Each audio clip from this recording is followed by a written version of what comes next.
Baka akala nyo kaya nyo Ay, lukuhin. hindi po. Makinig ka. Opo. Baka akala nyo kaya nyo lukuhin lahat ng opisyalis ng gobyerno na kaya mabayaran. Ay, hindi Ha? po. Kami dito, hindi kami pwedeng bayaran, ha? Hindi po, hindi po. Walang pwedeng magbayad kahit na milyon-milyon yung pera ninyong mga Chinese kayo. Walang makabayad sa amin dito. Kaya huwag mo kami lukuhin. Halata na nagsinungaling ka. Sorry po, sorry po. Huwag mo kaming lukuhin dito. Hindi po, kasi Ah, yung una Baka talaga akala po, mo kung ano yung ginagawa ni Alice Go sa hindi committee po. na ito, kaya mong gawin din. Pasensya na Ha? po pag may mali ako na Pasensya. sasagutin. Kasi You sa are, totoo you are lang po, lying. una talaga, hindi ko alam. Eh, yung Makinig lalabas ka, na makinig ka. Makinig ka. Ha? Huwag mo kami lukuhin dito. Hindi po, Ha? Niluloko mo kami. hindi po. Klaro na hindi ka nagtanong sa kapatid mo na bakit kayo magbangka at hating gabi tayo lalayas dito. Tapos sabihin mo sa amin ngayon na hindi mo alam na lalayas na pala kayo ng Pilipinas. Oo. Tell it to the Marines. Ngayon nung tinanong ka kung anong family name ni Alan, nagbago na istorya mo. Sabi mo na nagtawag sa iyo yung sekretary mo. Dinig na dinig ko ato, kahit i-playback natin yung recordings dito. Di po talaga, Senator. In fact po, Pero sinabi mo kanina na si Alan ang tumawag sa iyo. hindi po talaga siya tumawag sa akin. Musik, Madam Chair, baka pwede natin Yes, Kung baka Senator. mamaya lalabas ako ang nagsinungaling dito kahit na Nakikinig may, po. may kabingihan ako. Thank you, Madam Chair. Sheila, Pa. Totoo ba yung sinabi mo kanina na hindi mo alam na ang purpose bakit kayo umalis? Sinabi mo lang na malungkot lang si Opo. Alice kaya alis kayo? Kapatid ko eh. Oh, so hindi Sumama mo ko siya alam na talaga. maglayas na pala kayo? Hindi po. Ha? Hindi po. Sigurado ka? Yes. Tapos, Sigurado po ako. Hindi mo siya tinanong bakit tayo sasakay ng bangka papuntang Malaysia na may eroplano naman? Una, hindi siya sabi sa akin na Ha? punta Malaysia. Oh, Ang sabi lang siya sa akin, samahan ko siya. May pupuntahan lang. tapos hindi ka nagtanong bakit tayo palipat-lipat ng bangka nito? Maliit, Yun, lipat ng Doon malaki. sa ano na, naduda na ako eh. Nandun na ako eh. Ha? Ano gagawin ko? Pabalik ko pa dito sa Pilipinas? Hindi ka man kita, Po. hindi man kita sinasabing pabalikin dito, pero halata na nagsinungaling ka. Sorry po, sorry po. Wag mo kaming lukuhin dito. Hindi po, kasi Ah, yung una Baka talaga akala po, mo kung ano yung ginagawa ni Alice Go sa hindi committee po. na ito, kaya mong gawin din. Pasensya na Ha? po pag may mali ako na Pasensya. sasagutin. Kasi You sa are, totoo you are lang po, lying. una talaga, hindi ko alam. Eh, yung Makinig lalabas ka, na makinig sabi- ka. Makinig ka. Ha? Huwag mo kami lukuhin dito. Hindi po, Ha?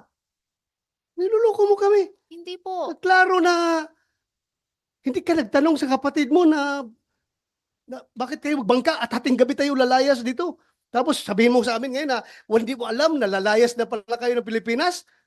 Oo. Tell it to the Marines. Huwag mo kami lukuhin dito. Hindi I will po. not move for your contempt. I will not Hindi move for po. you Hindi for you to po be cited in ganyan contempt. po, Ako lang, hindi po. nagpalabas lang ako ng hinanakit ko dahil parang niluloko mo kami dito sa Hindi committee. po. Ha? Hindi po. I am not asking your answer. I'm just stating the facts. Ha? Yun lang. Baka akala nyo kaya nyo Ay, lukuhin. hindi po. Makinig ka. Opo. Baka akala nyo kaya nyo lukuhin lahat ng opisyalis ng gobyerno na kaya mabayaran. Ay, hindi Ha? po. Kami dito, hindi kami pwedeng bayaran. Ha? Hindi po, hindi po. Walang pwedeng magbayad kahit na milyon-milyon yung pera ninyong mga Chinese kayo. Walang makabayad sa amin dito. Kaya huwag mo kami lukuhin. Attorney Galicia, Yes, Your Honor. ako, just to set the record straight, Madam Chair. Klarong-klaro, Madam Chair, sa pandinig ko, kahit na yung tenga ko ay sira na ito sa kakaputok ng baril, dinig na dinig ko sinabi ni Attorney Galicia kanina na tinawagan siya ng certain Alan. Tapos ngayon, nung sinabi na niya ngayon na dinideny na niya na hindi niya alam yung last name ng Alan na tumawag sa kanya, nagbago ng statement niya na ang tumawag doon sa kanya, sekretary niya. Hindi ba halata, attorney, na umiiwas ka? Dahil kung si Alan ang tumawag sa iyo, sigurado yan, Alan de la Cruz. Lalabas yan sa cellphone mo eh. Hindi ka man mag-punbok ng first name lang, may plus name yan, Alan de la Cruz. Ngayon, nung tinanong ka kung anong family name ni Alan, nagbago na istorya mo. Sabi mo na, ang nagtawag sa'yo, yung sekretary mo. Dinig na dinig ko, attorney, kahit i-playback natin yung recordings dito. Sinabi mo kanina, kay yung tanong ni Senator Joel o ni Senator Risa, na may tumawag sa'yo, Alan, huwag tayong maglukuhan dito dahil nakakahiya na, puro tayo lukuhan dito. Ayusin natin ito. Attorney, you are facing a committee na nag-imbestiga.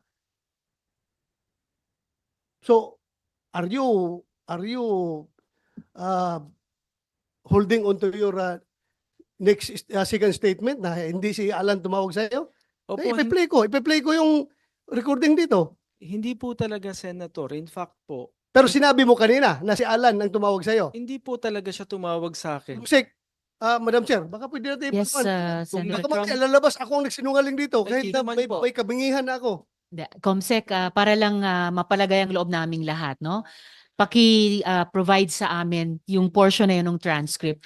Yes, kung ano ang sinabi ni Attorney Galicia tungkol dun sa pagtawag nung Alan sa kanya. Mm-mm. At saka, if I may interject, Senator, Attorney Galicia, kanina nabanggit ko, no, importanteng malaman, ano yung sinasabi mong karelihiyon? Kasi para sa akin, matter of fact lamang yun. And may information ako na pinag-uusapan na rin naman sa social media. So, mahalaga talagang itanong para hindi na pag-isipan pa o pag-usapan pa. Tsaka hindi naman ibig sabihin na endorse ng ninumang mga religious groups natin dahil iba't iba tayong relihiyon ang kung ano-anong mga gawain. O yung iba, oo. So it's just a matter of fact. Kaya pending question ko pa rin sa inyo ngayon, iyon, Attorney Galicia, yung sinabi niyong karelihiyon, ano bang relihiyon iyan? And dagdag, ano nga ba yung apelyido nung Alan? Tulad din ng tinatanong ni Sendoroy. And pati ano bang telephone number nila? Senator, hindi ko nga po talaga alam ang apelyido po nung Alan. At wala po naman akong phone number niya. At ang tumawag po talaga sa akin ay ang sekretarya ko. Kung nagkamali man po Iniintay ako, namin yung sige transcript sige niyan. po. In fact You po, were saying, kung nagkamali man kayo, kung nagkamali man po ako siguro kanina sa pagsasalita kasi nakaka-tense po kasi yung nandito ako at nagsasalita sa harap ninyo. mas Hindi matitense po ako, kasi- attorney, kung hindi nyo sasabihin lahat ng totoong sagot sa aming mga tanong. Opo, pero hindi po ako nagsisinungaling. So ano nga po ba yung, sabi nyo, magka-relihiyon kayo nung Alan. So ano ba yung relihiyon nyo na sinasabi nyo? Ah,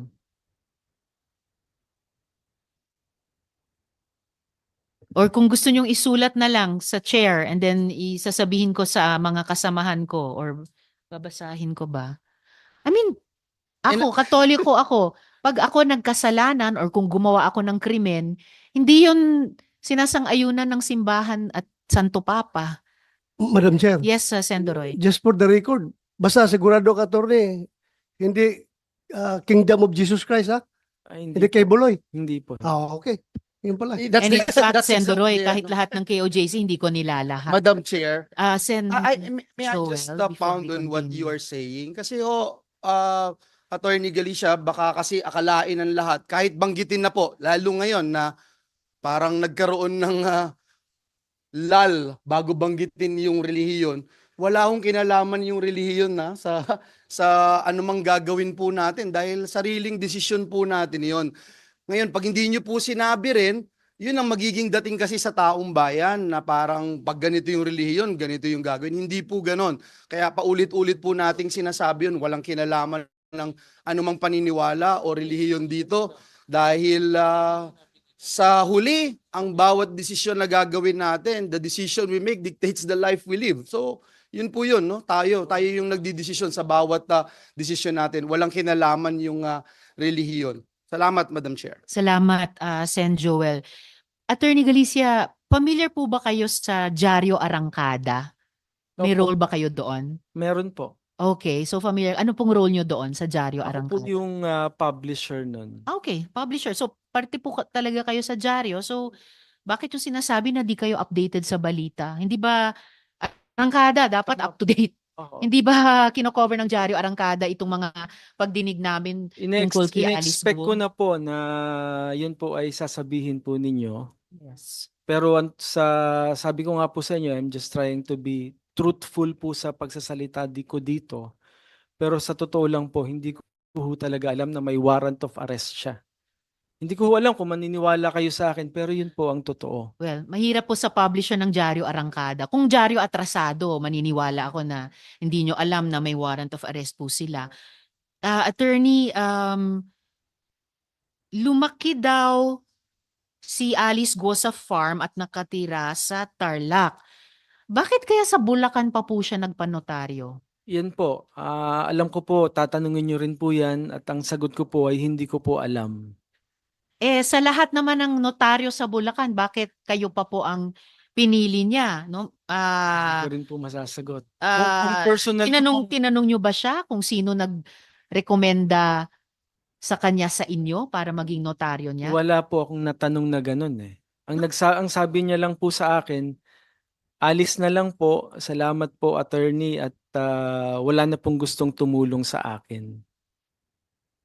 Parang I wish that were true, pero hindi totoo eh. Mukhang maraming tumutulong na makatakas at kung ano-ano pa, makagawa ng mga akusasyon laban sa kanya na di umano ay kanyang ginawa at dahan-dahan ay nagsisurface po kami ng mga ebidensya dito sa aming mga pagdinig.